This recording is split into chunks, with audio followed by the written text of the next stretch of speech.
Әбутәліп қызы. Мен ұстазбын, мен тәуелсіздік құрдасымын.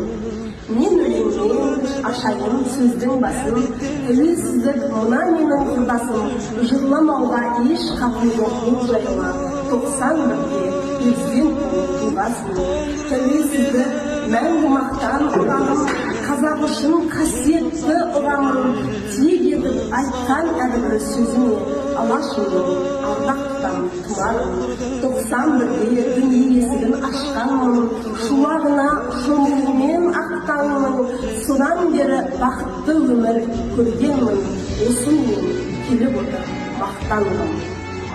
16 желтоқсан тәуелсіздік мерекесіне орай ұйымдастырылған «Мен ұстазбын, мен тәуелсіздік құрдасым» атты челленджді нөмірі 9-шы Нұршашу балабақшасына, нөмірі 36-шы Балапан балабақшасына жолдаймыз.